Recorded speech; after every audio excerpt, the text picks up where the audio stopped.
भगवान। कुछ समय बाद विदुर जी ने वो अपना समृद्धिशाली घर छोड़ दिया था। समृद्धिशाली यानी समृद्धि उसे नहीं कहते जिसके पास में धन दौलत हो, बड़ा मकान हो, पैसा हो, गाड़ी हो, उसे समृद्धि नहीं कहते, बल्कि असली समृद्धि वो थी कि विदुर जी के जो घर था, जिसको विदुर जी छोड़ के गए थे, उस घर में जगत पिता भगवान श्री कृष्ण भी आए थे। उस घर को विदुर जी छोड़ करके चले गए। विदुर जी वन में गए, तपस्या करने लगे, भगवान की भक्ति करने लगे। फिर विदुर जी का एक बार उद्धव जी से मिलना हुआ। उद्धव जी से विदुर जी ने पूछा कि प्रभु कहां पर हैं? उद्धव जी ने कहा कि विदुर जी, भगवान तो चले गए, गोलोक धाम चले गए, आपको खूब याद किया था। आखिरी समय जब यहां से जा रहे थे तो अंतिम शब्द भी आपके नाम का था, इतना प्रेम था आपसे, लेकिन चले गए भगवान। विदुर जी रोने लगे, मेरे प्रभु चले गए। उद्धव जी ने कहा, बहुत याद किया आपको और मुझे भागवत धर्म का उपदेश दिया। विदुर जी कहने लगे, वो मुझे भी दो। उद्धव जी ने कहा, नहीं, वो मैं आपको नहीं दे सकता, क्योंकि प्रभु का मुझे आदेश नहीं मिला। लेकिन हाँ, एक मेरे पास में मैत्री मुनि बैठे थे, उन मैत्री मुनि के पास में वो भागवत का ज्ञान है, वहां पर आप जाओ, वो आपको भागवत धर्म का आदेश दे सकते हैं। विदुर जी ने जगह जगह पर पता किया कि भाई मैत्री मुनि कहां पर रहते हैं, मैत्री मुनि कहां पर रहते हैं। आखिर में एक दिन पता लगा कि हरिद्वार के अंदर मैत्री मुनि रहते हैं। विदुर जी हरिद्वार के अंदर गए, मैत्री मुनि के आश्रम गए। मैत्री मुनि जी बैठे थे, पास में और भी बहुत सारे भक्त बैठे थे। मैत्री मुनि जी ने विदुर जी से पूछा कि आओ भक्त, तुम्हें क्या काम है? विदुर जी ने कहा कि हे गुरुदेव, हे प्रभु, प्यासा कुएं के पास में आता है, कुआं प्यासे के पास नहीं जाता। जिसको प्यास लगी होती है वही चलकर के कुएं के पास आता है। इसलिए मुझे भी प्यास है, पानी की प्यास नहीं, बल्कि भागवत धर्म की प्यास है। वो भागवत धर्म जो भगवान ने आपको और उद्धव जी को दिया था, उद्धव जी ने मुझे देने से मना कर दिया, उनको आदेश नहीं मिला। आप मुझे वो भागवत धर्म दीजिए। अब मैत्री मुनि जी ने वो भागवत धर्म सुनाना प्रारंभ किया। भागवत धर्म क्या?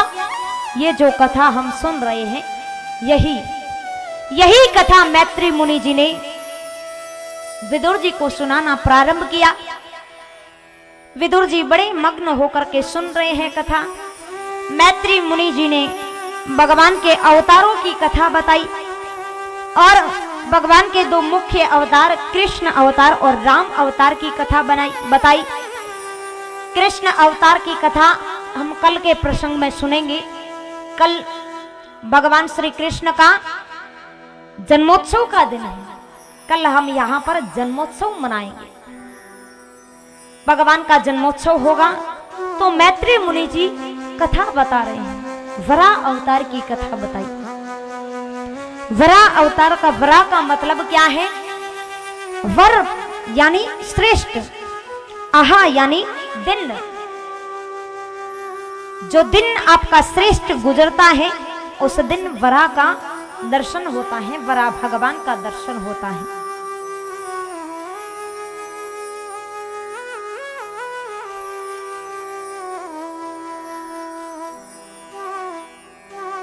इसलिए तो मैं हमेशा कहती हूं कि भगवान की हर समय अपने घर के अंदर हर जगह फोटो रखा करो, ताकि आप जब उठो तो भगवान के दर्शन हो, जब सोवो तो भी भगवान के दर्शन हो। लेकिन आज रे समय रे मैंने भगवान री फोटो रखे कम, खुद री फोटो रखे ज्यादा। कोई व्यक्ति अगर नयो मकान बना ले बड़ो और कोई महापुरुष ज्ञानी आन कह दे कि भाई यहां पर भगवान की फोटो लगनी चाहिए, तो बोले अरे नहीं नहीं अटे किसी भगवान री मर कलर पूरा खराब हो जा, पैसा कितना लग गया था राय। मकान के कलर की, मकान की पेंटिंग की अगर चिंता करोगे तो आपके जीवन की पेंटिंग खराब हो जाएगी। इसलिए मकान का कलर मत देखो कि मेरा कलर खराब हो जाएगा, नहीं, भगवान की फोटो लगाओ। लेकिन आज रे समय रे महीने तो खुदरी फोटो लगाई, कट्ठे भी जाओ देखो ए बड़ी बड़ी खुदरी फोटो लागो मोटी मोटी। अरे अपारी जाया पछे टाबर अपारी घणी लगाए, चिंता मत करो घणी फोटो लागी, लेकिन जब तक आपा हाँ जब तक हम जी रहे हैं तब तक हमारे मकान के अंदर हर जगह भगवान की फोटो रखा करो, ताकि जब आप सोवो तो आखिरी दर्शन भगवान का हो, जब आप उठो तो प्रथम दर्शन वो भी भगवान का हो। घर से बाहर किसी कार्य के लिए निकलो तो भगवान का दर्शन हो, कार्य करके वापस घर पे आओ तो भी भगवान का दर्शन हो।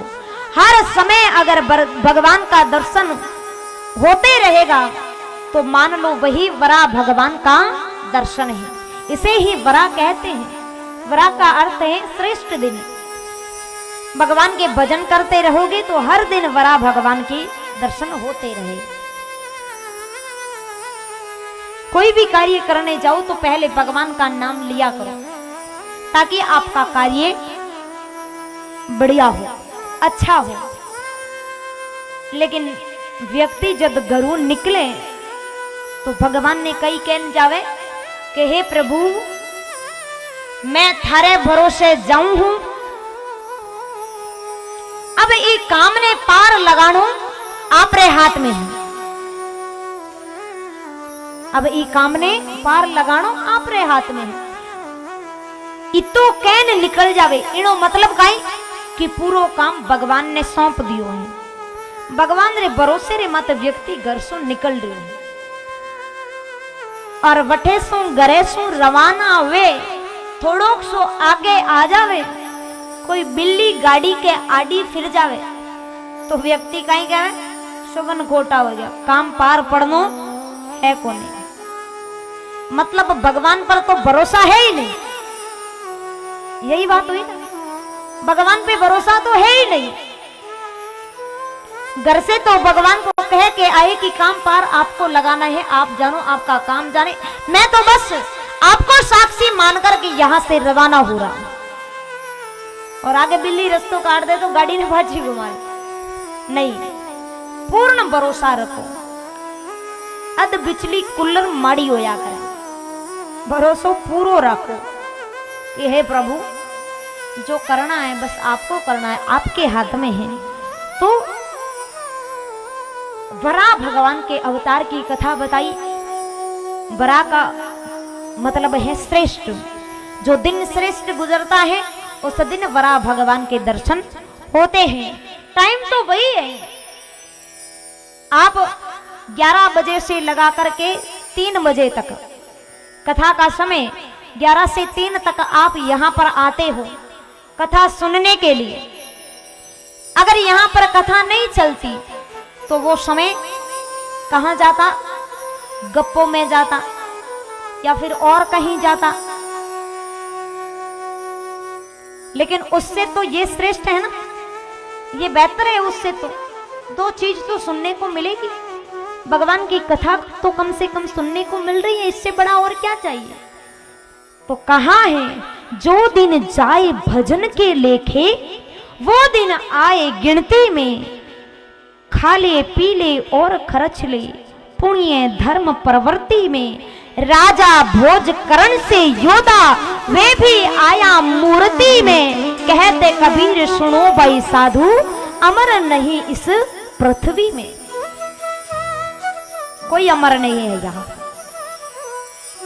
सबको जाना है, लेकिन भगवान के भजन का समय थोड़ा निकाला करो, भगवान की भक्ति किया करो। इसलिए जब सोवो तो भी भगवान के दर्शन करके सोया करो, उठो तब भी भगवान के दर्शन करके,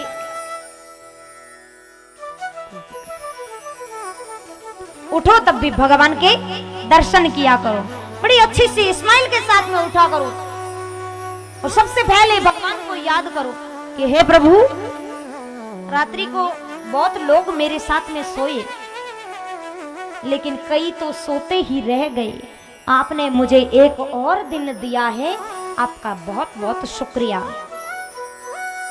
प्रथम विचार भी भगवान का हो गया, पहला विचार भगवान का हो गया तो पूरा दिन आपका श्रेष्ठ से श्रेष्ठ जाए। कहीं भी जाओ तो भगवान के दर्शन करके जाया करो।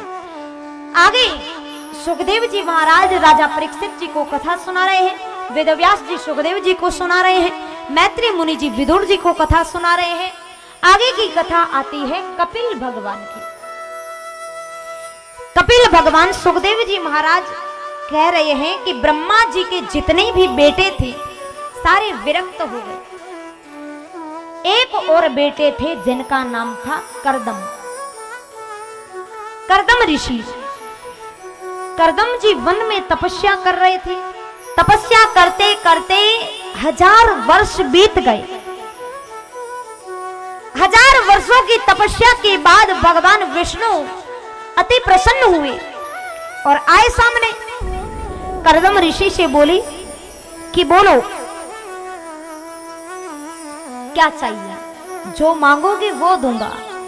करदम ऋषि जी कहने लगे, हे नाथ, मैं क्या चाहता हूं वो तो आप भी जानती हो। मैं गृहस्थ आश्रम चाहता हूं, मतलब विवाह करना चाहता हूं।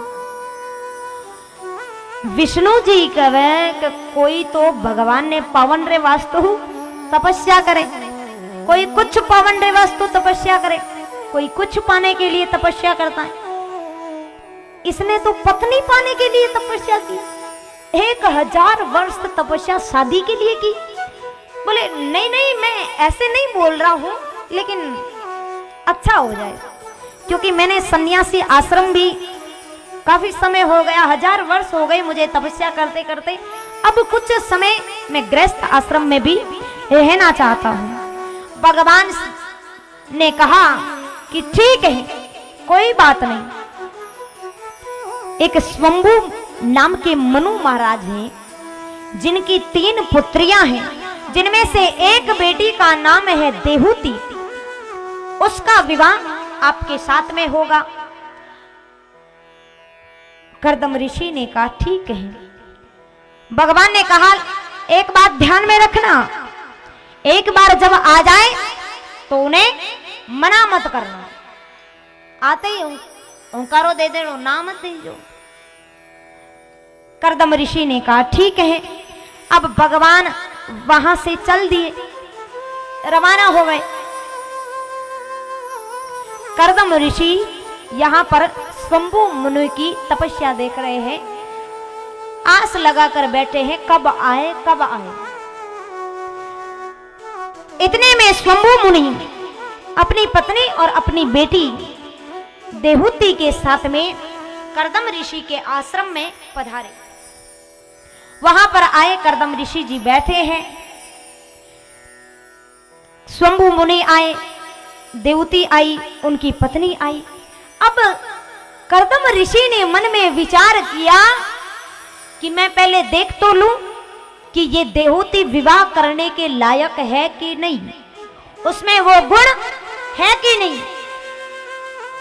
आज का समय में लोग कहीं करें कि कठे भी बेटी रो या बेटा रो रिश्तों करने जावे तो पहला घर देखा करें, देखे कि नहीं, कि भाई बेटे को कोई नहीं देखता कि बेटा कैसा है, बेटा क्या काम कर रहा है। बल्कि ये देखते हैं कि उनके पिता क्या कर रहे हैं, उनके दादा क्या करते हैं, उनके जमीन कितनी है, गाड़ियां कितनी है, हाथ में आईफोन है कि नहीं, फॉर्च्यूनर गाड़ी है कि नहीं, ये सब देखते। लेकिन ये नहीं देखना चाहिए, घर नहीं बल्कि वर देखो। वर अच्छा होगा, अगर घर नहीं है, वर में अगर गुण हो गए तो घर भी बन जाएगा। अगर वर में गुण नहीं हुए, संस्कार नहीं हुए, तो बना हुआ घर भी बिक जाएगा। इसलिए घर मत देखा करो, वर को देखा करो। तो कर्दम ऋषि ने कहा कि देहूती विवाह करने के लायक है कि नहीं, पहले देख तो लो। कर्दम ऋषि ने 3 आसन लगाए, एक देहूती के लिए, दूसरा शंभु मुनि के लिए और तीसरा देहूती की मां के लिए। 3 आसन लगा दिए। देहूती वहां पर आई, शंभु मुनि आए, पत्नी भी आई। अब शंभु मुनि और पत्नी तो बैठ गए। कर्दम ऋषि ने विचार किया कि अगर देहूती इस आसन पर बैठ गई तो ये विवाह करने के लायक नहीं है। देहूती ने मन में विचार किया कि अगर इस आसन पर बैठ गई तो मेरा धर्म टूट जाएगा,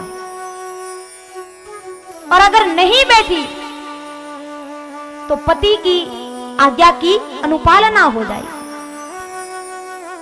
दोनों काम करने हैं। तो देहूती ने विचार किया और दिमाग लगाया और बैठी भी और नहीं भी बैठी। किस प्रकार से अपना दायां हाथ आसन पर रख दिया और खुद नीचे बैठ गई। ना तो पति की आज्ञा की अनुपालना हुई और ना ही उनका धर्म टूटा। दोनों काम हो गए। हाथ आसन पर धर दिया और खुद नीचे बैठ गए। पति की आज्ञा का पालन भी हो गया और धर्म भी नहीं टूटा। अब कर्दम ऋषि ने मन में विचार किया, बिल्कुल ये विवाह करने के लायक है।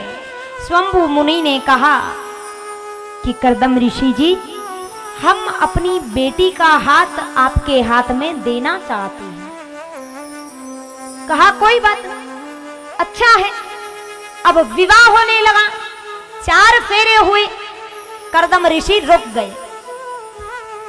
बोले कि विवाह होने के बाद जब भगवान ने कर्दम ऋषि को दर्शन दिए ना, तो कर्दम ऋषि जी ने कहा था कि मैं विवाह करूंगा तो मेरे घर पुत्र के रूप में आपको आना पड़ेगा। अब कर्दम ऋषि जी फेरे खा रहे हैं। 4 फेरों के बाद में रुक गए। बोले देखिए शंभु मुनि जी, मैं विवाह तो कर लूंगा, कोई बात नहीं, लेकिन जब मेरे घर में बेटा हो गया, पहली संतान का जन्म हो गया, उसी दिन से मैं गृह त्याग दूंगा, संन्यास ले लूंगा। क्या आपको ये मंजूर है? अगर नहीं तो कोई बात नहीं, हाल तो 4 ही खाया, 5 खा लूंगा। अगर आपको मंजूर है तो बताइए। शंभु मुनि ने कहा कोई बात नहीं, जैसी आपकी इच्छा है।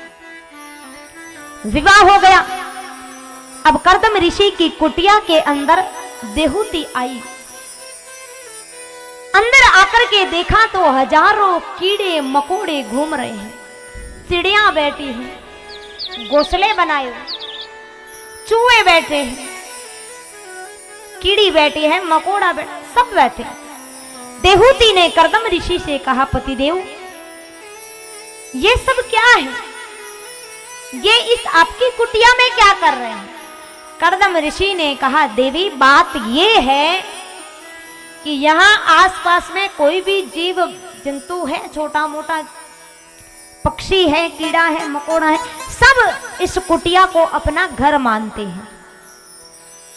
दिन दिन बाहर रहते हैं और शाम को आकर के इसमें बैठ जाते हैं। सब अपना घर मानते हैं और मैं इन्हें घर से बाहर नहीं निकालता हूँ। अच्छा है, रह रहा है, मेरे से जैसी सेवा हो रही है कर रहा हूं। अब देहूती को कर्दम ऋषि ने कहा, लेकिन देवी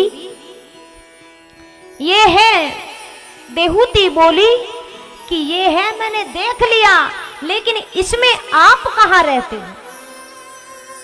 कर्दम ऋषि ने एक छोटा सा आसन लगा था कोने के अंदर। कर्दम ऋषि ने उस आसन की तरफ इशारा करके बोला कि वो जो आसन दिखाई दे रहा है वहां पर मैं रहता हूं, वहीं पर बैठता हूं, भगवान की भक्ति करता हूं, भजन करता हूं। कर्दम ऋषि देहूती बड़ी अचंभित हुई, इतनी सी जगह में? बोले मेरे लिए वो उतनी बहुत है। फिर कर्दम ऋषि ने देहूती से कहा, देहूती देवी, मैं थोड़ी भगवान की भक्ति कर लेता हूँ, माला फेर लेता हूँ। ब्याह के महीने समय निकल गयो, माला फेरने टाइम ही नहीं मिलियो। मैं भगवान की भक्ति कर रहा हूँ, तुम्हारी जैसी इच्छा हो तुम इस कुटिया को सजाओ। अब देहूती इधर झाड़ू लगा रही है कुटिया के अंदर, कर्दम ऋषि अपने आसन पर जाकर के बैठ गए, भगवान की भक्ति कर रहे हैं। भक्ति करते करते करते करते बहुत समय गुजर गया। जब इतने लीन हो गए कर्दम ऋषि और जब समाधि से बाहर आए तो सामने एक बुजुर्ग महिला बैठी है, बूढ़ी माता। कर्दम ऋषि ने कहा कि आप कौन हो माता जी? वो कौन थी? देहूती। देहूती ने कहा, अरे 40 वर्ष पहला ब्याह करन मन भूल गा? अरे मैं देहूती हूं। बोले देवी आप? अरे मैं जब समाधि में बैठा था तो आपको अपने पीवर चला जाना चाहिए, पिता के घर चला जाना चाहिए। देहूती कहने लगे, नहीं पतिदेव, एक बेटी की शादी के बाद में पति के घर पे रहना ही अच्छा होता है, पिता के घर रहना शोभा नहीं देता। लेकिन आज रे समय रे महीने बाया जिया ही संडे आवे, टाबरा की छुट्टियां आई रे, लो हम आलो पीवर, लो चालो पीवर। इतो पीवर को कोड है, होना भी चाहिए, देखो होना भी चाहिए। लेकिन देहूती ने कहा कि शादी के बाद बेटी का घर, पति का घर ही अच्छा लगता है, पिता के घर रहना अच्छा नहीं लगता, इसलिए मैं पिता के घर नहीं गई। अब कर्दम ऋषि ने कहा, लेकिन ऐसी कोई बात नहीं, आपको जाना चाहिए। बोले नहीं, मैं यहीं पर ठीक थी, मैं बैठी थी। अब कर्दम ऋषि ने देहूती को वहां से लेकर के कर्दम ऋषि रवाना हुए। गया जी के अंदर 108 बार डुबकी लगाई। डुबकी लगाते ही कर्दम ऋषि एकदम से जवान हो गए और एकदम से जवान देहूती हो गए। जवान देहूती। अब पहला पुत्र के रूप में भगवान को आना था, लेकिन कर्दम ऋषि के पहले पुत्री का जन्म हुआ, बेटी ने जन्म लिया। कर्दम ऋषि ने कहा, कोई बात नहीं, मुझे कोई इसमें संकोच नहीं है, बेटी है तो ही अपनी ही है, कोई बात नहीं, अगली बार भगवान अवश्य आएंगे। दूसरी बार जन्म हुआ तो भी बेटी का जन्म हुआ। तब भी कर्दम ऋषि निराश नहीं हुए, बल्कि प्रसन्न हुए, बेटी आई है। ऐसे करते करते 9 बेटियों का जन्म हुआ, लेकिन फिर भी कर्दम ऋषि निराश नहीं हुए। और आज रे समय रे महीने 2 रे ऊपर तीसरी बाही भी हो जावे तो भी निराश हो जाए। अभी तो वैसे बहुत कम है, लेकिन कई लोग क्या करते हैं, जब बेटो वे घर के महीने तो कई कहे कुल दीपक हो, और उन्हीं जगह बेटी होवे जना बेटी हुई है, बेटो वे तो पूरे गांव ने भोजन करवावे, बढ़िया भोजन की व्यवस्था रखे, सबने जिमावे करे, और बेटी वे जना खुशी भी नहीं मनावे। अरे लेकिन ये भी नहीं बताना चाहते कि बेटी हुई है तो हम खुश नहीं है। बेटो वेदना कोई भी पूछे नहीं, कहीं हो कुड़रो दीपक हो बूढ़ा पेरो सारो हो, इतना जोश में बोले पूछो मत। और जब बेटी हो जावे कोई पूछे कि कहीं लक्ष्मी हुई, अरे तो लक्ष्मी हुई है तो चेहरो यूं उतारियो क्यों है, मुंडो उतारूड़ा क्यों फिरो, मुस्काओ, उनके लिए भी जश्न मनाओ। लेकिन आज के समय में बहुत अच्छा है, लेकिन कई कई लोगों की ये सोच भी है कि बेटियां बोझ होती हैं। बेटियां बोझ नहीं होती, बेटे स्वप्न दिखाते हैं, पूरे कर जाती हैं बेटियां, बेटे उगाए जाते हैं, उग जाती हैं बेटियां। कहते हैं कुल दीपक होता है बेटा, लेकिन वाकई में बुढ़ापे का सहारा बन जाती है बेटियां। एक कुल को संवारता है बेटा, लेकिन दो दो कुल को संवार जाती हैं बेटियां। बेटा तो एक ही कुल को संवारता है, बेटी अपने पिता का घर भी संभालती है और बेटी अपने ससुराल सास ससुर का भी ध्यान रखती है। और जितो सोच एक बेटी आपरे माँ बाप रो करे ना, बितो सोच बेटो नहीं कर सके। आप कदे भी देख लिया करो, पिता अगर ऑफिस से घरे आवे तो बेटो टीवी देखतो हुई टांग पर टांग चढ़ाएड़ो, पिता घरे आए तो भी नहीं कोई लेनो देनो नहीं, बस अपने काम से मत। लेकिन बेटी घर के अंदर चाहे कोई भी कार्य करो, कुछ भी करो, सबसे पहले दौड़ करके आएगी दरवाजे पर, अरे पिताजी आ गए। माँ भी कहते वे रोज ही आवे, कहीं आओ कहीं जाओ। लेकिन बेटी की सोच बहुत अलग है।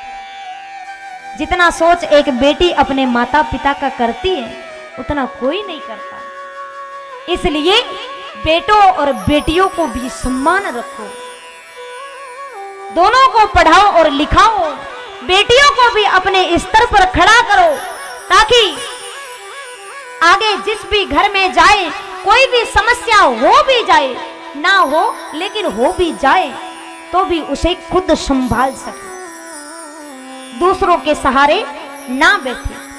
और माँ बाप की तो वाकई में कृपा होती है।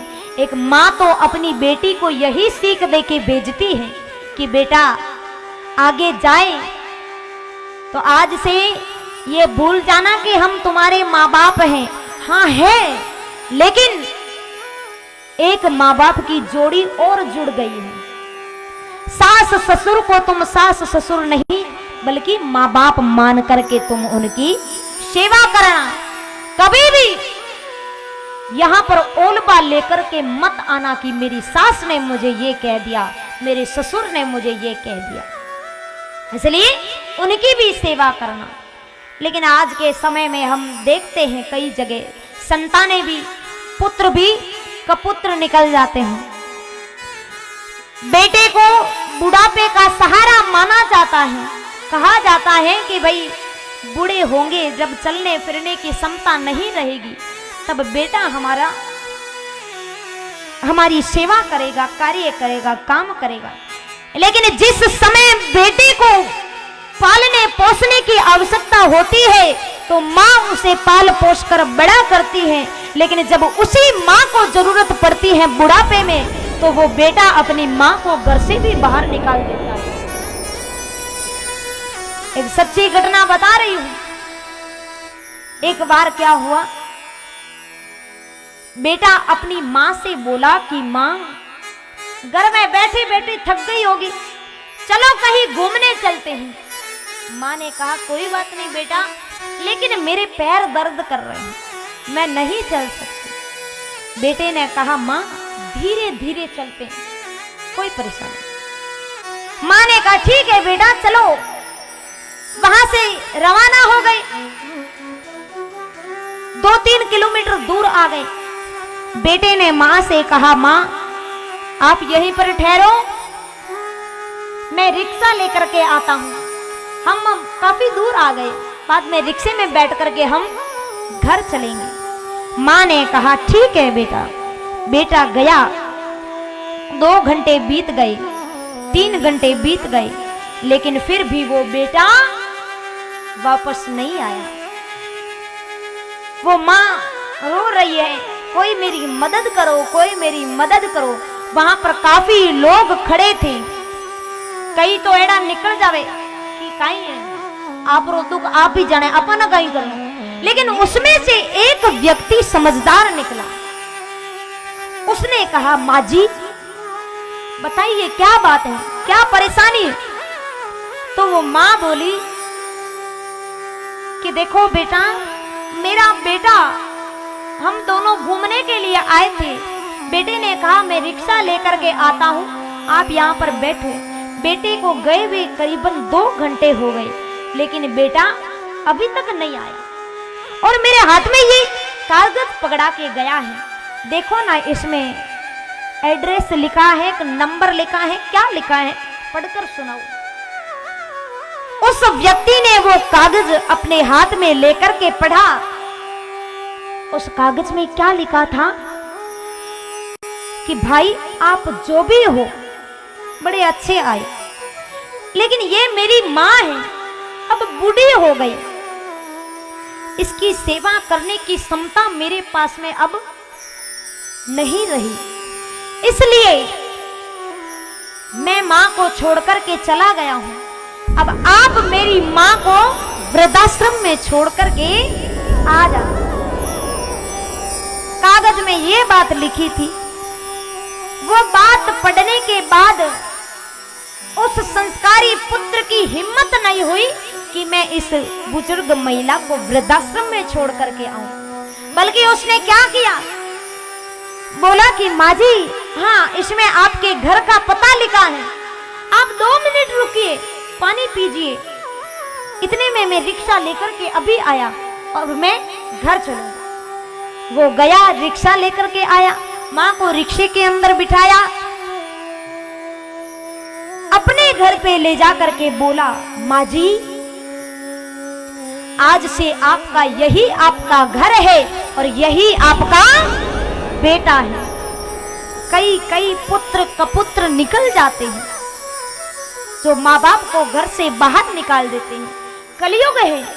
लेकिन कई कई ऐसी संतानें जिनके माँ बाप नहीं होते और दूसरों को अपने माँ बाप का दर्जा दे करके वैसी सेवा करके कलयुग में भी सतयुग ला देते हैं। इसलिए माँ बाप का उपकार जीवन में कभी मत भूलना। जितना आपके लिए माता पिता कर सकते हैं, दुनिया की कोई ताकत आपके लिए नहीं कर सकती। इसलिए लिखा है,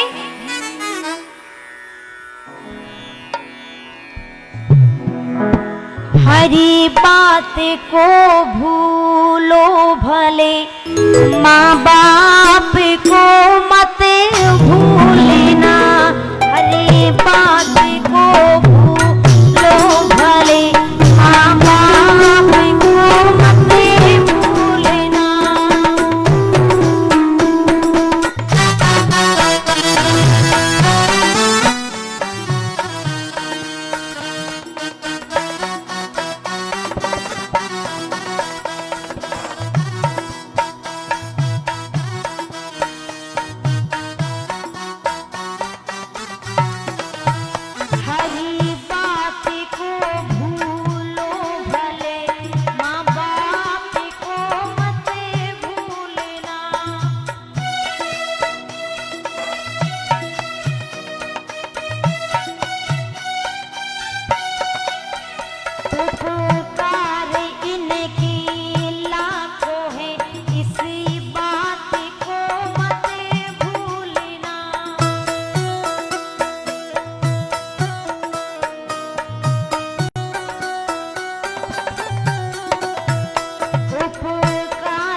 तो वो हर देवी देवताओं के दरबार पे चले जाए,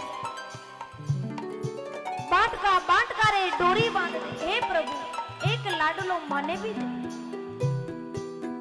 तब बोला है, धरती पर देवों को पूजा भगवान बुलाके मनाया,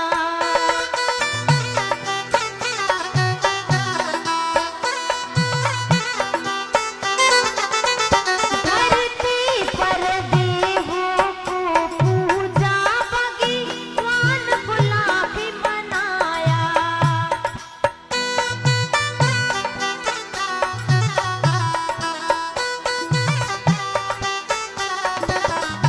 तब तेरी सूरत पाई है संसार में तुझको लाया,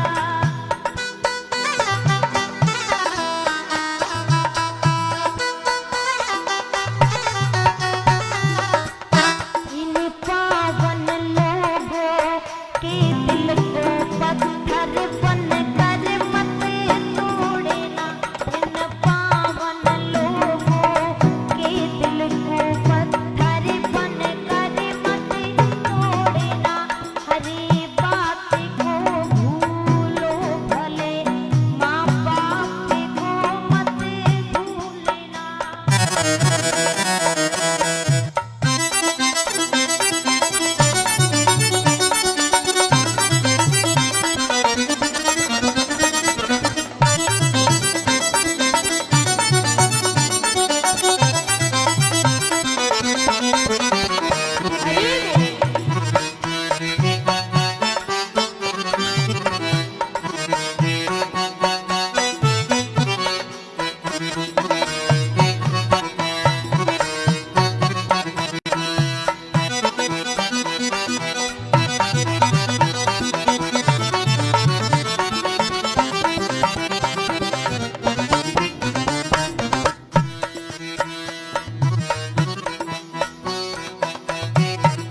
और देखिए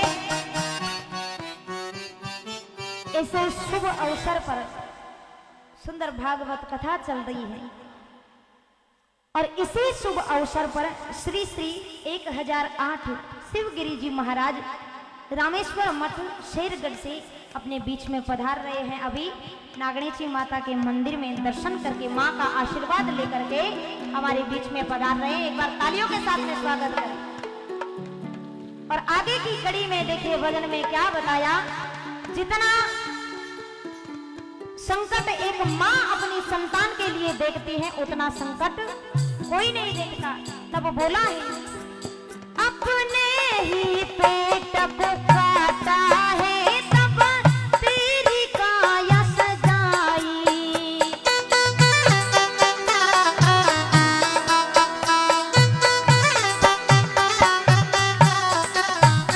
अपने ही पेट को काटा है तब तेरी काया सजाई, अपना हर कोर खिलाया तुझे तब तेरी भूख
जीवन में हमेशा प्रसन्न रखें।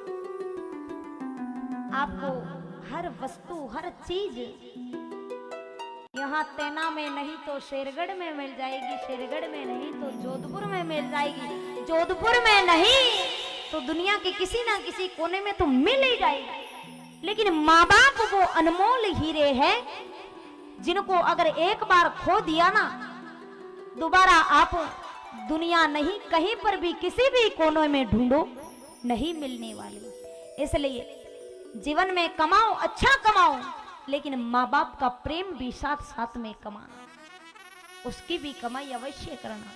केवल पैसे मत कमाना, माँ बाप का प्रेम कमाना। माता पिता न जाने कितना संकट अपनी संतान के लिए देखते हैं। एक माँ जो खुद गीले में सो जाती है, सूखे में संतान को सुलाती है, उस माँ का उपकार भी कई कई को पुत्र भूल जाते हैं।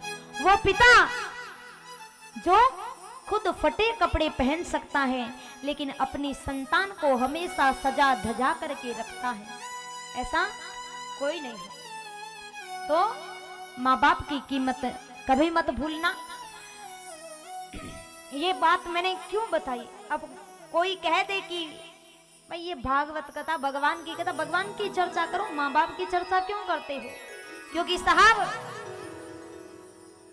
एक कथा ऐसी चीज रही है जिसको लोग सुनते हैं। अगर यहीं से लोगों ने बोलना बंद कर दिया माँ बाप के बारे में तो हालत और भी बहुत बुरे हो जाएंगे। हर जगह आज हम देखते हैं वृद्ध माता पिता के हालात। कई कई जगह, हर पुत्रों की मैं नहीं कहती हूँ, कई कई पुत्र बहुत संस्कारी होते हैं जो माँ बाप को अपने भगवान के सम्मान मानते हैं। इसलिए माँ बाप की सेवा हमेशा जीवन के अंदर करना। एक बार जोरदार तालियों के साथ में स्वागत करें परम पूज्य शिवगिरी जी महाराज रामेश्वर मठ शेरगढ़ से हमारे बीच में पधारे हैं। जोरदार तालियों के साथ में स्वागत करें।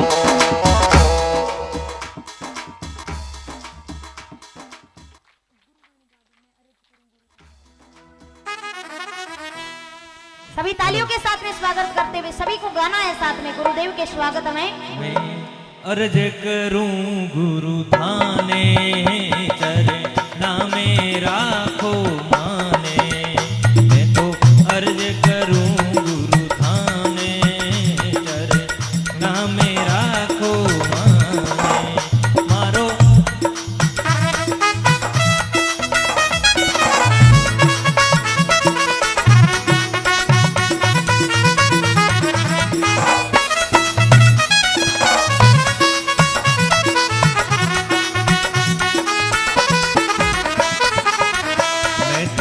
अर्ज करूं गुरु थाने चरना मेरा को माने। हो मारो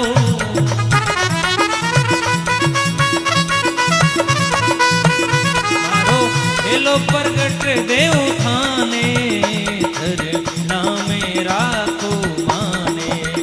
मैं तो अर्ज करूं गुरु थाने चरना मेरा को माने।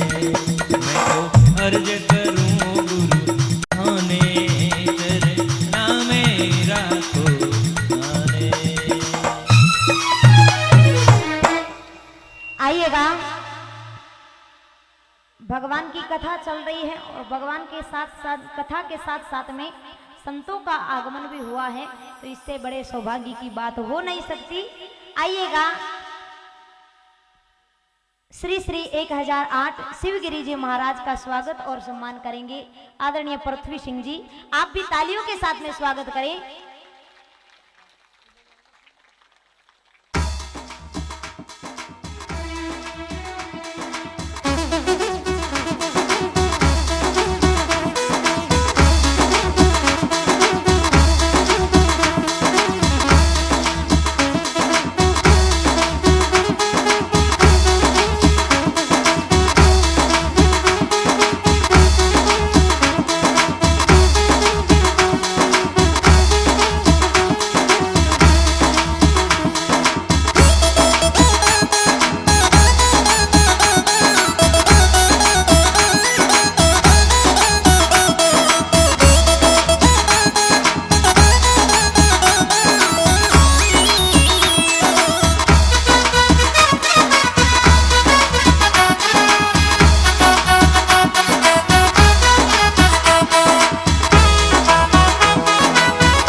अच्छे आप सबके भाग है। देखो सुंदर कथा के साथ साथ में संतों का भी आगमन हुआ है। इससे बड़े सौभाग्य की बात और कोई नहीं हो सकती। बड़े भाग्यशाली हो आप ग्राम तेना के निवासी। तो हम चल रहे थे, थोड़ी सी कथा सुना दूं करदम ऋषि जी का प्रसंग, और उसके बाद में हम महाराज जी के प्रवचन सुनेंगे। मात्र 2 मिनट का समय लूंगी मैं। करदम ऋषि जी के 9 पुत्रियां हुई, लेकिन फिर भी उनको ये निराशा नहीं थी कि मेरे घर पुत्रियां हो गई। फिर भी एक आस बंधी थी कि भगवान ने कहा तो था आएंगे तो जरूर। और 10वें बालक के रूप में भगवान स्वयं पधारे, कपिल भगवान के रूप में। बोले कपिल भगवान की, कपिल भगवान के रूप में आए। अब जैसे ही कपिल भगवान का जन्म हुआ, अवतार हुआ, तो उसी समय से करदम ऋषि जी ने अपना घर त्याग दिया, गृह त्याग दिया, वन के अंदर चले, तपस्या करने लगे। कपिल भगवान जिन्होंने जैसे जैसे वो बड़े होते गए, उन्हें बहुत अच्छा ज्ञान था, क्योंकि वो तो भगवान का रूप थे। माता देहूती मां थी और अपने बालक कपिल को ऊपर बिठाया, नीचे देहूती बैठी है। देहूती पूछने लगी कि प्रभु मुझे बताइए, मनुष्य के कल्याण का सर्वोत्तम और सरल साधन बताइए। कपिल भगवान कह रहे हैं, अरे मां मैं तारो बेटो हूं, तू मुझे पूछे, मेरे से ज्यादा तो ज्ञान आपके पास में है, आप मेरी मां हो, आप ऊपर बैठो, मुझे क्यों बिठाया? बोले नहीं बेटा है, लेकिन आप भगवान हो, मुझे ज्ञान दीजिए। उस समय कपिल भगवान ने माता देहूती को ज्ञान दिया और माता देहूती भगवान की भक्ति में लग गए। कपिल भगवान भी भगवान की भक्ति में लग गई, कई वर्षों तक भगवान की साधना की। और कल के प्रसंग में हम जानेंगे कि किस प्रकार से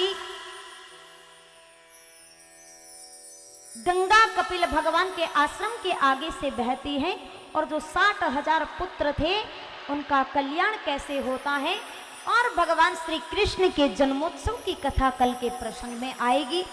वैसे भी ये कथा बहुत मीठी है, लेकिन कल से लड्डू गोपाल की कथा आनी शुरू हो जाए।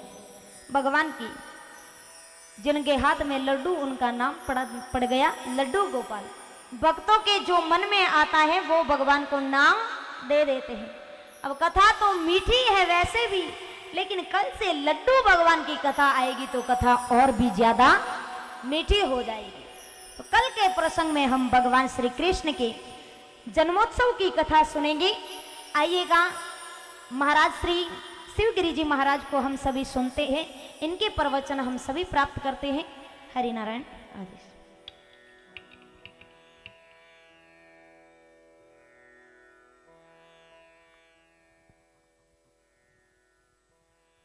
Shri Radhe, hello hello, Shri Radhe Ram.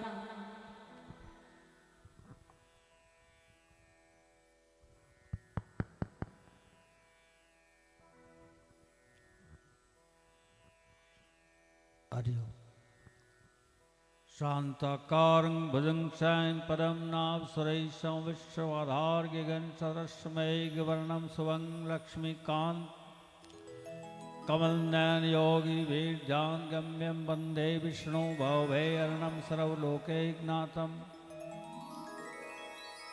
आज हमारे तेना गांव की पावन पवित्र भूमि के ऊपर भागवत जी का वासन हो रहा है। मैं सबसे पहले व्यासपीठ को कोटि कोटि नमन करता हूँ। माताजी नांगौना राय के दरबार में ये व्यासपीठ लगा हुआ है, इसमें जो व्यास जी को मैं कोटि कोटि नमन करता हूँ कि हमारी संस्कृति के अंदर ये व्यासपीठ है, व्यासपीठ, और व्यासपीठ को भगवान भी नमन करते हैं, ये कम बात नहीं है। और देखा जाए तो हम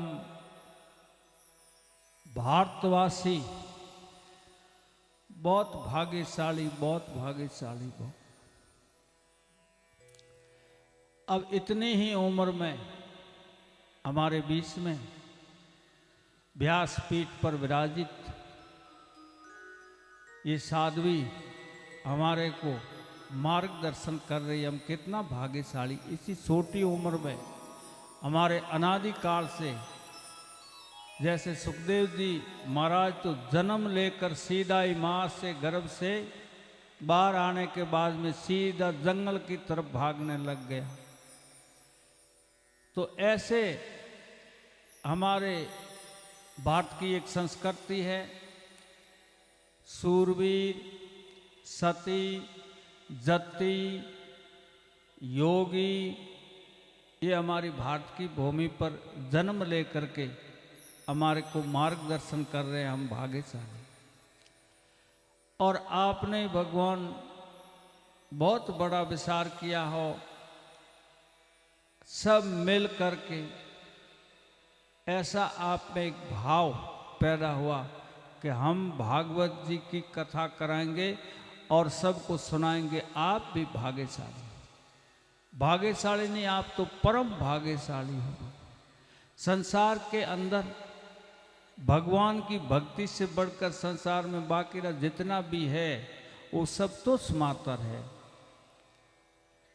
सूर्य को दीपक दिखाना तुच्छ मात्र, वैसे ही भगवान की कथा के आगे बाकी सब तुच्छ मात्र। और कलयुग में, कलयुग केवल नाम आधारा, सुमर सुमर नर उतरो पारा। ज्ञान और वैराग्य कलयुग में बिल्कुल मंद है, मंद मंद मंद, बूढ़ा हो गया। और उनमें ताकत लाने की ताकत है तो कोई भागवत जी में, भागवत जी सुनने के बाद में आदमी रे हृदय में ज्ञान और वैराग्य पैदा हुए, जदे भक्ति परिपूर्ण होया करे। तो आप कथा सुनोला, आप में ऑटोमेटिक ज्ञान और वैराग्य दोनों ही पैदा हुए। आप ध्यान रखना, पर आपके अंदर श्रद्धा होनी चाहिए। और आप जितनी अमूल्य टेम निकाल करके इतनी ठंडी में इतनी बड़ी सुंदर व्यवस्था आने वालों के लिए 24 घंटा तत्पर रहकर रात दिन और एक करके इतनी सुंदर व्यवस्था और इतनी आपकी सेवा, आपके मुंह पर कहना अच्छा नहीं, बहुत आपका ये कार्य अच्छा है। और सबसे श्रेष्ठ बात तो है कि ये भगवान का कार्य, बाकी तो सब ठीक है, पर भगवान के लिए जो 1 मिनट खर्च करता है वो भी भाग्यशाली। तो आप जितना भी बुजुर्ग, युवा, बच्चा, माताओं, बहनों अपनो घर रो कारोबार छोड़ और भगवान की कथा रो जो आनंद ले रहा हो, तो आप भाग्यशाली नहीं, परम भाग्यशाली। भगवान वैसे ही तेनो तो देख जाओ तो हाथी रो ढूंढ है। हमारे मारवाड़ के अंदर एक कहावत है, ये हाथी का ढूंढ है, तो वास्तव में हाथी का तान मान और धन से आप सेवा कर रहे हो। कई संतों का तेने गांव में आगमन हुआ है, कृपाराम जी है, बाप जी ओकार भारती जी, गोकुलगिरी जी, कई महापुरुषों का आगमन हुआ है। तो ये भूमि पवित्र है। तो हमेशा के लिए आप याद रख दो कि 12 महीनों में एक ऐसी भावना बना दो, ऐसा एक मानस बना दो कि 12 महीनों में एक अपने गांव में सुंदर कथा होनी चाहिए। और भगवान ज़्यादा तो आपने मैं कहीं कह सकूं, इतना संसार में दान है, सबसे बड़ो दान है भक्ति दान। जो ये भागवत है या रामायण है, सत्संग है, कोई भी आदमी करावे तो आदमी भाग्यशाली है। अगर जो इन कथा में जे 10 आदमियों तरीके से जो कथा सुन और ग्रहण कर ली तो आप जानना कि पूरे गांव का 10 आदमी कल्याण कर सकता है, इतनी ताकत है इसमें। तो कहना नहीं चाहिए, आप तो बहुत भाग्यशाली हो। शेरगढ़ मठ में देखो तो, प्रभु मठ में देखो तो, तेने में देखो तो, भाकर ऊपर देखो तो, सभी जगह ये तेने की व्यवस्था, तान मान धन सब तरीके से आप सेवा में लगे हो। तो मैं भी भगवान को प्रार्थना करता हूँ कि ये ऐसे भक्तों के ऊपर हमेशा आप कृपा रखें। अब भाग्यशाली, परम भाग्यशाली। और साध्वी जी की इतनी सुंदर वाणी है, इतना वाणी में मिठास से आकर्षण शक्ति है।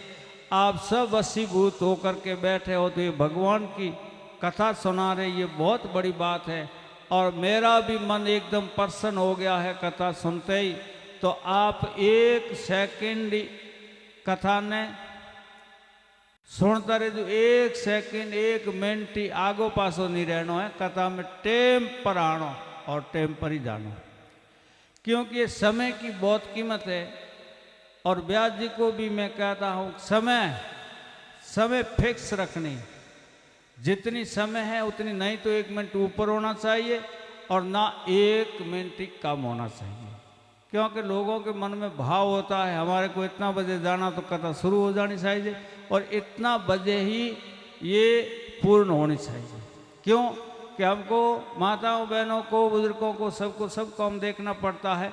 पर भगवान की कथा इमरत है, इमरत इमरत इमरत, और इमरत पीने वाला अमर हो जाता है। तो भगवान जो इस कथा के अंदर, क्योंकि रुपया टका भी शरीरी सेवा भी शायद है, रुपयों की जरूरत भी पड़े है, तो इनमें आप बढ़ चढ़ ने एक दूसरों ये भाग ले जो कि एक घरी नहीं है कथा, एक गांव की नहीं है, ये सार्वजनिक है और 36 कोम की ये कथा है। और ये 36 कोम की जाजम है। तान मान और धन से आप सेवा करना, जितनी हो सके इतनी, ज़्यादा से ज़्यादा आप इन कथा में लाभ ले दो। और जितो भी आप 1 रुपये खर्च करोला तो ये अनादिकाल से नियम है, 100 गुना हो करके ही वापस आपके घर में ही आएगा। भगवान बाकी तो सब दान है, गोदान है, अन्नदान है, पर भगवान का दान नहीं किया जाता है। भगवान के लिए तो अर्पण किया जाता है, अर्पण अर्पण अर्पण। तो सबों श्रेष्ठ और सबों पवित्र परमात्मा रो स्थान है, सबसे श्रेष्ठ और सबसे पवित्र, इनु बढ़कर संसार में कोई है ही नहीं। और अपना जो शरीर है वो भी परमात्मा के ही दिया हुआ है अपना शरीर, और ताकत भी परमात्मा ने दी है, रुपया टका वो भी परमात्मा ने दिया है। तो परमात्मा के लिए आप दिल खोल करके खर्च करना, आपको 100 गुना परमात्मा देगा। ये हमारे वेदों शास्त्रों का निचोड़ है। जितना ही आप खर्च करोगा उतना आपको 100 गुना देगा। वास्तव में आप तो भाग्यशाली हो, ये गेट बनवाया है, ये बड़ा हॉल बनाया है, ये सब भक्तों ने बनाया, तो कोई आपके घर में कमी नहीं आएगी। ये माता जी आपको खूब देगा। और उसके ऊपर भगवान का स्थान भी यहाँ है, तो भगवान आपके ऊपर 24 घंटा कृपा रखेगा और आपके घर में सुख और शांति और लक्ष्मी जी की वृद्धि होगी। इसमें कोई संशय नहीं है। ये आपके ऊपर ईश्वर की कृपा है, जदे तो आप में ऐसा भाव एक पैदा हो। और भीड़ आज कम है, भीड़ कम है, क्यों है कि कथा है तो कहीं को नहीं, 5-7 दिन की कथा है, 2-3 दिन पर जाऊं, वो नहीं भगवान, वो नहीं। कथा ज़्यादा से ज़्यादा आप सुनो। इस समय में कहीं हो है, बाकी जो जितने भी चीज़ों हैं उन्हें तो मातव दे दियो, ये तो बड़ा है, और भगवान को मातव कम देते हैं हम, इसीलिए हमारे अंदर अशांति रहती है। आप भगवान को श्रेष्ठ मानो, भगवान को पवित्र मानो, और भगवान की कथा को भी पवित्र मानो। भगवान के प्रति श्रद्धा और समर्पण होना चाहिए। हमारे अंदर श्रद्धा होनी चाहिए कि भगवान की कथा है, 1 मिनट में टेम पर जाऊँला और कथा श्रवण करूँला, ऐसा एक भाव बनाओ। 7 दिन रोज तो मामलो ज़्यादा कहीं ज़्यादा नहीं है। 7 दिन कोई यूँ देख जाओ तो कम भी को नहीं। પણ 7 दिन मायनो ही कहीं कुरा के नहीं, जिंदगी में 7 दिन कहीं है। तो 12 महीनों में आप 7 दिन लगातार कथा सुनोला तो आप रे में ऑटोमेटिक ज्ञान और वैराग्य पैदा हो जाए। और वैराग्य हो यदि आप त्याग कर सको नहीं कर सको। और भगवान वैसे देखा जाए तो शरीर का कोई विश्वास नहीं, ये भगवान के दिया हुआ शरीर है और ताकत भी भगवान रे दियोड़ी है, रुपया भी परमात्मा रे दियोड़ा है। तो परमात्माओं सिपा ने नहीं रखना, जिनकी जितनी श्रद्धा है श्रद्धा के अनुसार देना, पर सुपा के मत रखना भगवान से। क्यों? वो तो घट घट के अंदर बैठा हुआ है, सबको देखता है। हम नहीं देखते भगवान को, पर भगवान हमको सबको देखते। जितना हो सके जितनी ज़्यादा ज़्यादा आप सेवा करना, सेवा का लाभ लेना। पर सबसे बड़ी बात आ है, ये व्यास जी महाराज आपको कथा सुना रहे, इन शब्दों को एक एक शब्द को आप याद रखना। अमूल्य अमूल्य अमूल्य अमूल्य, इन शब्दों की कोई कीमत नहीं है, वो अमूल्य कीमत है, उनकी कोई कीमत नहीं, अमूल्य शब्द है। आप जो 4-5 शब्द अपने अंतःकरण में धारण कर लोगे तो आपका भगवान कल्याण कर देगा। इतनी बात कह करके मैं मेरी वाणी को विराम देता हूँ। भागवत जी महाराज की।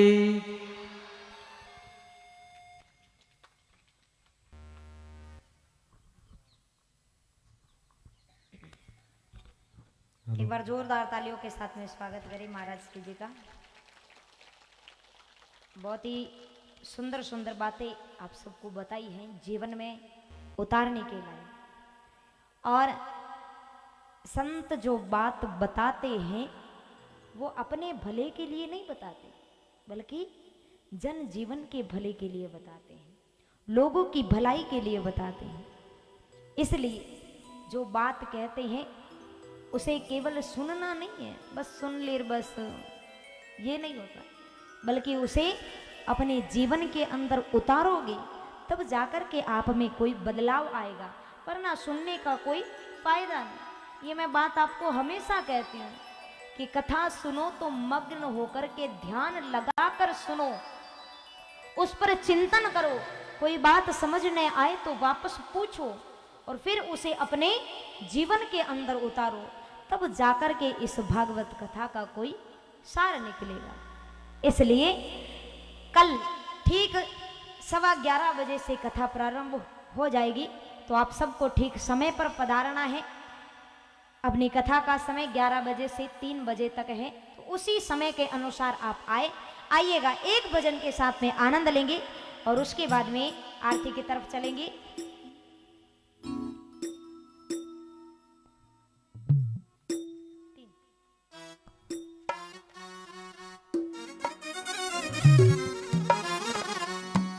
मीठी मीठी सांवरे की मुरली बाजी, देखो मुरली बाजी, ओ कर श्याम की दीवानी राधा रानी नाची, ओ कर श्याम की दीवानी राधा रानी नाची। तालियों के साथ में गाते हैं।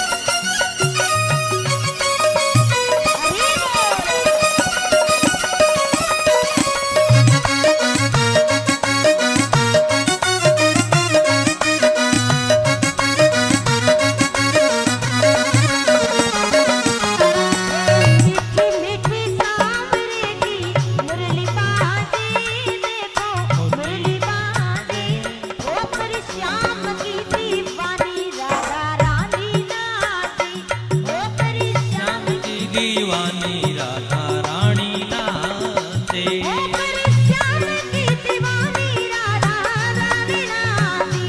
ओ करे श्याम की दीवानी राधा रानी नाचे। मीठी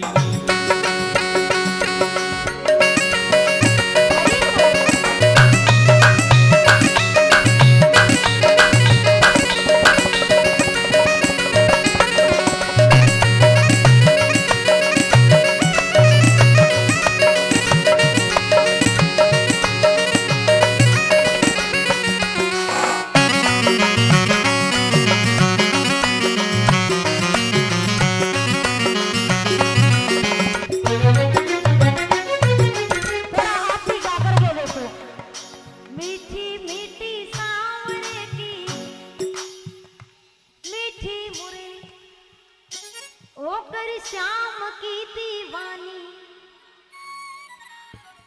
ओ होकर श्याम की दीवानी, ओ होकर श्याम की दीवानी राधा रानी नाती, होकर श्याम की दीवानी राधा रानी नाती। मीठी मीठी मेरे सावरे की मुरली बाजे कान्हा की मुरली बाजे, होकर श्याम की दीवानी राधा रानी नाती। होकर श्याम की दीवानी राधा रानी नाती। हरि बोल।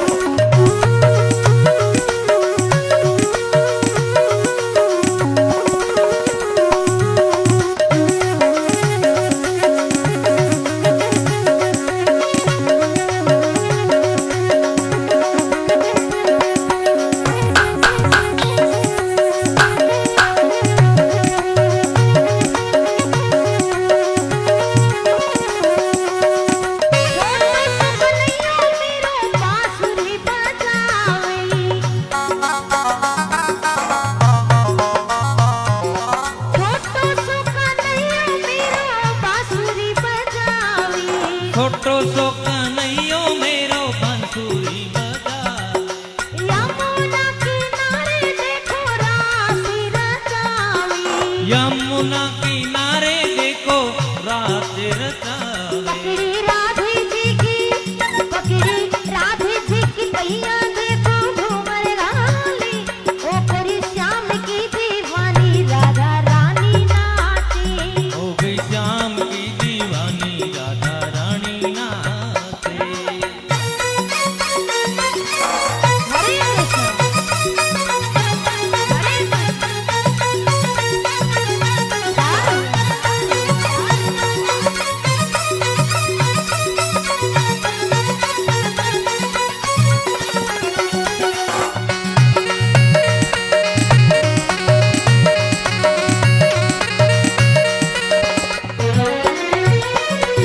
छम छम बाजे देखो राधे की बेचनिया, छम छम बाजे देखो राधा जी की धुनिया। छम छम बाजे देखो राधे की बेचनिया, छम छम बाजे देखो राधा जी की धुनिया। नाचे है कन्हैया देखो छोड़ के मुरलिया, नाचे कन्हैयो देख छोड़ के मुरलिया। राधे संग माही देखो आज नीड़ लड़ावी, राधे संग माही देखो आज नीड़ लड़ावी, होकर श्याम की दीवानी राधा रानी नाची, होकर श्याम की दीवानी राधा रानी नाची।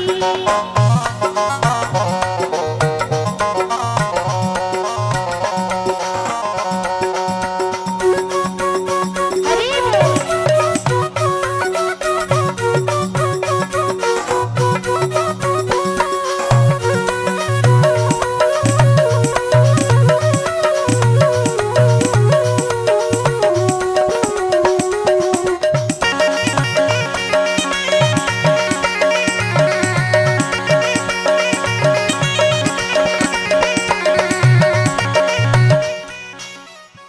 एक बार मार बास्तर वस्तु ताले हो जाओ कि तो आनंद ले रहा है बैठा बैठा भजन के में। आनंद भी हो जावे, हाथा की कसरत भी हो जावे, कितो आनंद ले रहा है भजन के महीने, इन्हें कहवे भाव। तो सभी भाव के साथ में बाजेरी मुरलिया देखो बाजेरी बेचनिया, बाजे रे मुरलिया देखो बाजे रे ओ बाजे है मुरलिया देखो बाजेरी बेचनिया, बाजे रे मुरलिया देखो बाजे रे बिजलिया।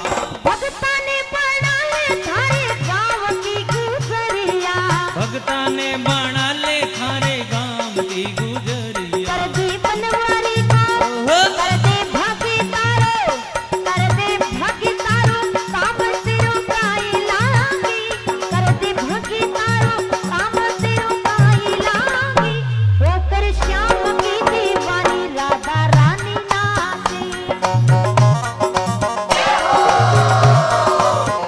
होकर श्याम की दीवानी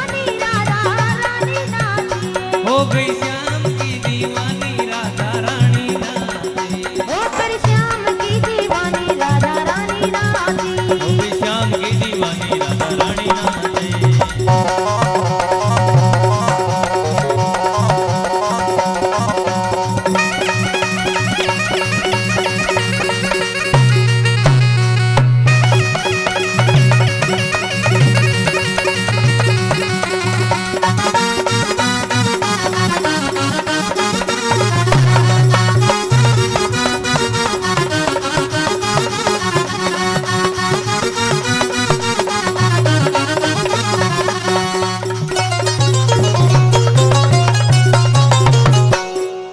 बोले श्री कृष्ण चंद्र भगवान की, श्रीमद् भागवत महापुराण की, बोले श्री नागणेशी मात की।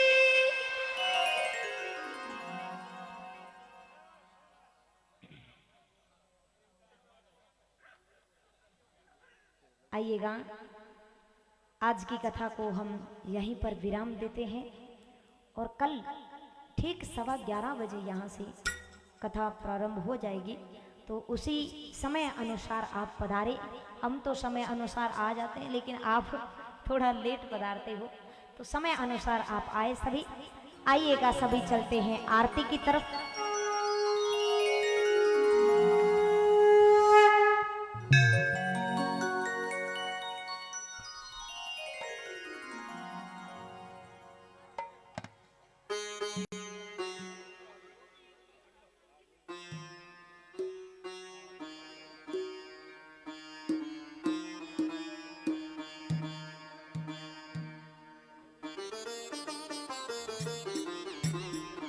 कर्पूरी गौरम करुणावतारम संसार सारम भुजगेन्द्रहारम सदा वसंतम हृदयारविंदे भवम भवानी सहितं नमामि।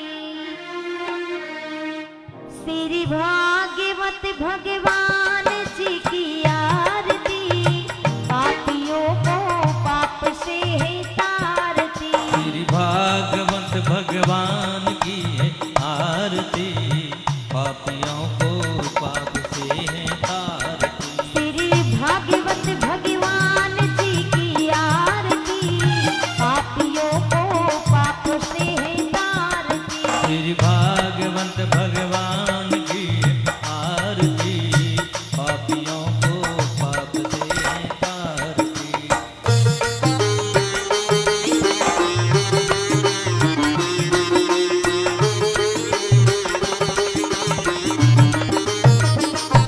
ये अमर ग्रंथ, ये मुक्ति पंथ, ये पंचम वेद निराला, नव ज्योति जगाने वाला। ये अमर ग्रंथ ये मुक्ति पंथ, पंचम वेद निराला, नव ज्योति जलाने वाला। ये अमर ग्रंथ, ये मुक्ति पंथ, ये पंचम वेद निराला, नव ज्योति जगाने वाला। ये अमर ग्रंथ ये मुक्ति पंथ, ये पंचम वेद निराला, नव ज्योति जलाने वाला। हरि नाम यही, हरि धाम यही, हरि नाम यही, हरि धाम यही, हरि नाम यही, हरि धाम यही। हरि नाम यही, हरि धाम यही। हे जगतार